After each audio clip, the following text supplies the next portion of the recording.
साथियों नमस्कार, स्वागत है आपका हमारे YouTube channel study circle with BP में। और हम चर्चा कर रहे हैं आज जो है राज्य पात्रता परीक्षा एमपी सेट के बारे में। एमपी सेट 2024 का नोटिफिकेशन आ चुका है, बहुत जल्द उसके फॉर्म डालेंगे। साथ ही जून में नेट जेआरएफ के फॉर्म भी डालेंगे। सभी सिलेबस में सुभद्रा कुमारी चौहान की राही कहानी सम्मिलित है। तो आज इस वीडियो में हम राही कहानी का मूल पाठ पढ़ेंगे और इसके बाद जैसा कि हम पहले वाले वीडियो में कर चुके हैं एक टोकरी भर मिट्टी में, कि पहले हमने एक टोकरी भर मिट्टी कहानी को पढ़ा, दूसरे पार्ट में उससे संबंधित महत्वपूर्ण प्रश्न और लेखक से संबंधित महत्वपूर्ण तथ्यों के बारे में जाना। ठीक उसी तरह इस वीडियो में भी हम पढ़ेंगे। तो आज की इस वीडियो में हम सबसे पहले पढ़ते हैं कहानी का मूल पाठ। यदि आपको वीडियो पसंद आए तो उसको लाइक कर लें, साथ ही हमारे चैनल को सब्सक्राइब कर लें। हिंदी साहित्य, एमपी सेट, नेट, जेआरएफ, वर्ग 1, एकलव्य विद्यालय, टीजीटी, पीजीटी किसी भी तैयारी करने के लिए केवल हिंदी साहित्य वाले जो है हमसे जुड़ सकते हैं। बाकी अन्य जॉब संबंधी अपडेट पाने के लिए भी हमारे साथ जुड़ सकते हैं। तो बढ़ते हैं इस कहानी की तरफ और शुरू करते हैं राही कहानी।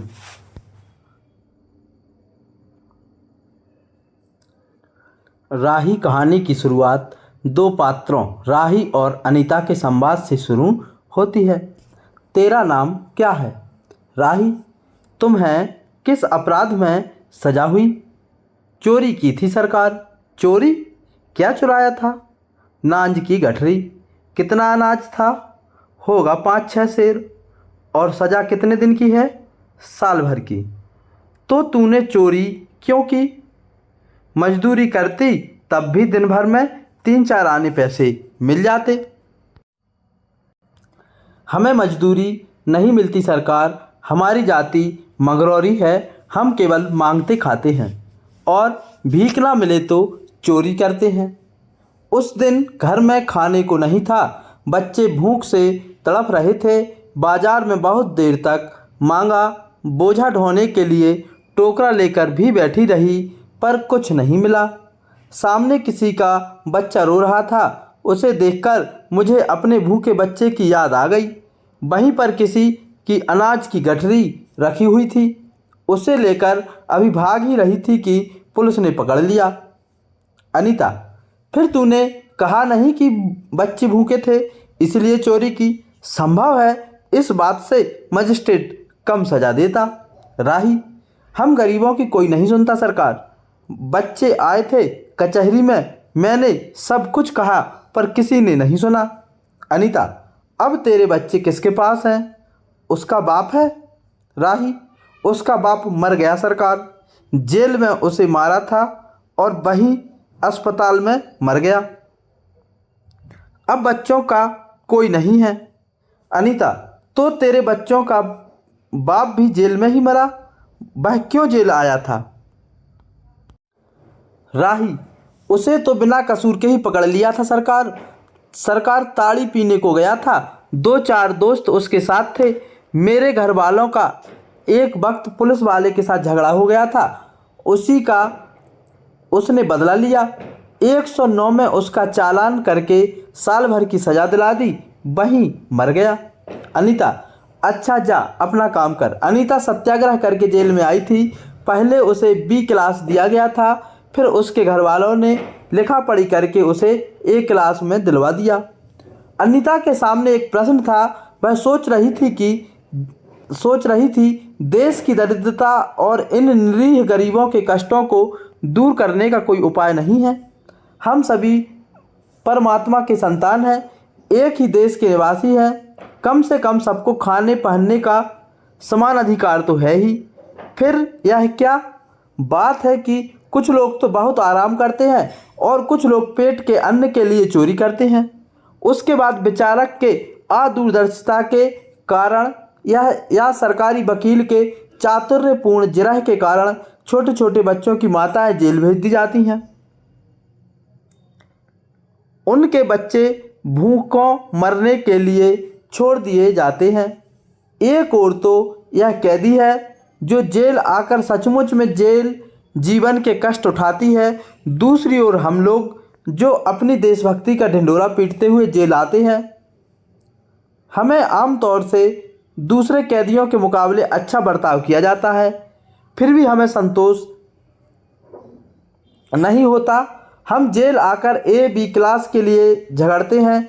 जेल आकर ही हम कौन सा बड़ा त्याग कर देते हैं। जेल में हमें कौन सा कष्ट रहता है सिवा इसके कि हमारे माथे पर नेतृत्व का सील लग जाता है। हम बड़े अभिमान के साथ कहते हैं हमारी चौथी जेल यात्रा है, यह हमारी 5वीं जेल यात्रा है। अपनी जेल यात्रा के किस्से बार बार सुनाकर आत्मगौरव अनुभव करते हैं। तात्पर्य यह है कि हम जितने बार जेल जा चुके होते हैं उतनी ही सीढ़ी हम देशभक्ति और त्याग से दूसरों से ऊपर उठ जाते हैं। इसके बल पर जेल से छूटने के बाद कांग्रेस को राजकीय सत्ता मिलते ही हम मिनिस्टर, स्थानीय संस्थाओं के मेंबर और क्या क्या हो जाते हैं। अनीता सोच रही थी, कल तक तो खद्दर भी नहीं पहनते थे, बात बात पर कांग्रेस का मजाक उड़ाते थे। कांग्रेस के हाथों में थोड़ी शक्ति आते ही वे कांग्रेस भक्त बन गए, खद्दर पहनने लगे, यहाँ तक कि जेल में भी दिखाई पड़ने लगे। वास्तव में यह देश भक्ति है या सत्ता भक्ति? अनीता की आत्मा बोल उठी, वास्तव में सच्ची देशभक्ति तो इन गरीबों के कष्ट निवारण में है। ये कोई दूसरे नहीं है, हमारी ही भारत माता की संतानें हैं। इन हजारों लाखों भूखे नंगे भाई बहनों की यदि हम कुछ भी सेवा कर सके तो सचमुच हमें अपने देश की सेवा की है। हमारा वास्तविक जीवन तो देहातों में ही है। किसानों की दुर्दशा से हम सभी थोड़े थोड़े परिचित हैं, पर इन गरीबों के पास ना घर है ना द्वार। अशिक्षा और अज्ञानता का इतना पर्दा इनकी आंखों पर है कि होश संभालते ही माता पुत्री को और सास बहू को चोरी की शिक्षा देती है और उनका यह विश्वास है कि चोरी करना और भीख मांगना ही उनका काम है। इससे अच्छा जीवन बिताने की वह कल्पना ही नहीं कर सकते। आज यहाँ डेरा डाले तो कल कहीं और चोरी की, बचे तो बचे, नहीं तो फिर 2 साल के लिए जेल। क्या मानव जीवन का यही लक्ष्य है? लक्ष्य है भी अथवा नहीं? यदि नहीं है तो विचारादर्श की उच्च सतह पर टिके हुए हमारे जन नायकों और युग पुरुषों की हमें क्या आवश्यकता?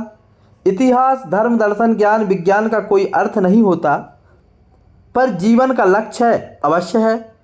संसार की मृग मारीचिका में हम लक्ष्य को भूल जाते हैं। सतह के ऊपर तक पहुंच पाने वाली कुछ एक महान आत्माओं को छोड़कर सारा जन समुदाय संसार में अपने को खोया हुआ पाता है। कर्तव्य अकर्तव्य का उसे ध्यान नहीं, सत्य असत्य की समझ नहीं, अन्यथा मानवीयता से बढ़कर कौन सा मानव धर्म है? पतित मानवता को जीवन दान देने की अपेक्षा भी कोई महत्वपूर्ण है? राही जैसी कई भोली भाली किंतु गुमराह आत्माओं के कल्याण की साधना होनी चाहिए। सत्याग्रही की यही प्रथम प्रतिज्ञा क्यों ना हो? देशभक्ति का यही मापदंड क्यों ना बने? अनीता दिन भर इन्हीं विचारों में डूबी रही। शाम को वह इसी प्रकार को सोचते सोचते सो गई। रात में उसने सपना देखा कि जेल से छूटकर वह इन्हीं मंगरौरी लोगों के गांव में पहुंच गई। वहां उसने एक छोटा सा आश्रम खोल दिया है। उसी आश्रम में एक तरफ छोटे छोटे बच्चे पढ़ते हैं और स्त्रियां सूत काटती हैं, दूसरी तरफ मर्द कपड़ा बुनते हैं और रुई धुनते हैं। शाम को रोज उन्हें धार्मिक पुस्तक पढ़कर सुनाई जाती है और देश में कहाँ क्या हो रहा है यह सब सरल भाषा में समझाया जाता है। वहीं भीख मांगने और चोरी करने वाले लोग अब आदर्श ग्रामवासी हो रहे हैं। रहने के लिए उन्होंने छोटे छोटे अपना घर बना लिए हैं। राही के अनाथ बच्चों को अनीता अपने साथ रखने लगी है। अनीता यही सुख स्वप्न में देख रही थी। सुबह 7 बजे तक उसकी नींद नहीं खुली। अचानक एक स्त्री जेलर ने उसे आकर जगा दिया और बोली, आपके पिता बीमार हैं, आप बिना शर्त छोड़ी जा रही हैं। अनीता अपने स्वप्न को सच्चाई में परिवर्तित करने की एक मधुर कल्पना ले घर चली गई। इस कहानी के माध्यम से सुभद्रा कुमारी चौहान यह संदेश देती हैं कि गरीबों के कल्याण के बिना सत्याग्रहियों का देशभक्ति सत्ता भक्ति ही कहलाएगी। वास्तव में सच्ची देशभक्ति तो गरीबों के कष्ट निवारण में है, गुमराह लोगों को सही रास्ते पर लाने का प्रयास है। मानवीयता ही हमारा सबसे बड़ा धर्म है। साथियों, इस तरीके से हमने राही कहानी को पूरा पढ़ लिया है। अब राही कहानी और सुभद्रा कुमारी चौहान से जुड़े हुए सभी प्रश्न हम अगले पार्ट में पढ़ेंगे। एक बार आप सभी लोग इस कहानी को ज़रूर सुन लें ताकि आपको जो है आगे वाला पार्ट बहुत अच्छे से समझ में आए। आज के इस वीडियो में इतना ही। जय हिंद।